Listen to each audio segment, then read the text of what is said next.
Halo adik-adik, jumpa lagi dengan saya di akun YouTube Rifka MathLab. Di channel ini kita akan belajar matematika bukan dengan menghafal, tapi dengan memahami. Jadi video ini kita akan mulai dari konsep, lalu langsung kita buktikan lewat soal. Yuk kita mulai. Saat ini kita akan belajar mengenai perbandingan trigonometri pada segitiga siku-siku. Perhatikan gambar segitiga berikut.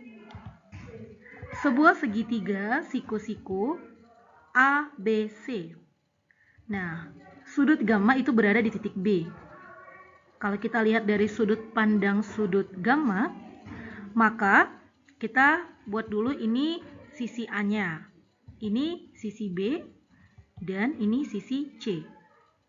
Maka sisi depan si sudut gamma itu berada pada AC atau sisi B. Dan sisi sampingnya berada pada AB atau sisi C. Sementara sisi miringnya berada pada BC atau sisi A. Nah, untuk menentukan sinus gamma itu perbandingan sisi depan dengan sisi miring. Perbandingan sisi depan sisi miringnya adalah B per A. Nah, untuk menentukan kosinus gamma, perbandingan antara sisi samping dengan sisi miring. Sisi sampingnya adalah C dan sisi miringnya adalah A, maka C per A. Dan tangen gamma adalah sisi depan per sisi samping. Sisi depannya adalah B dan sisi sampingnya adalah C, maka tangen gamma sama dengan B per C. Nah, supaya kita paham atau kita ingat rumus sin, cos, dan tangen, kita bisa menggunakan kata ini. Sindemi, kosami, tante, desa. Sindemi artinya sinus, depan miring. Kosami artinya kosinus, samping miring. Tante desa, tangen artinya depan samping. Nah, kita langsung masuk ke contoh soal. Jika diketahui kosinus A adalah 12 per 13 dan sudut A ini berada di kuadran keempat, maka tentukan nilai tangen A. Tentu adik-adik harus paham dulu kalau dia berada di kuadran 4, kira-kira apa yang bernilai negatif, apa yang bernilai positif.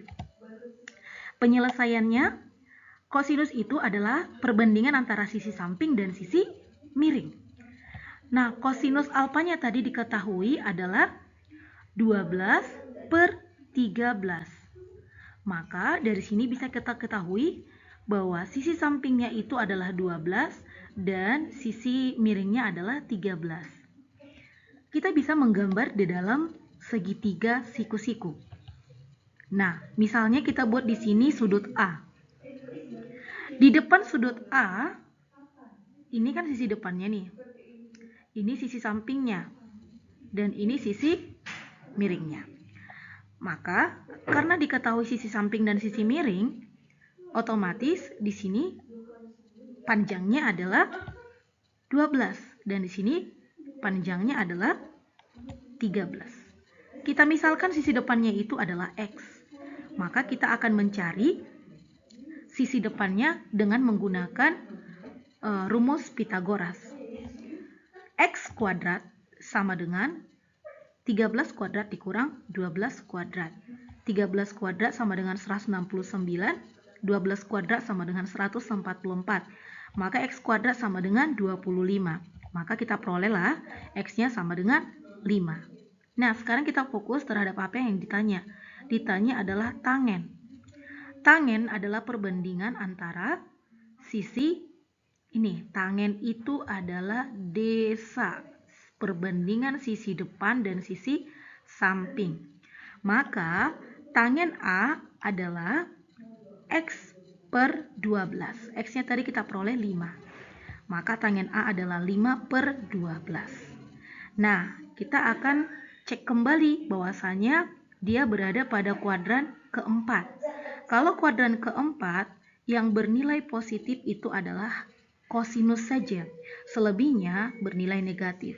Maka untuk tangen A-nya menjadi minus 5 per 12. Terima kasih sudah belajar bersama hari ini. Kalau video ini membantu, jangan lupa like, subscribe, dan share ke teman-teman kalian supaya semakin banyak yang bisa belajar matematika dengan cara mudah.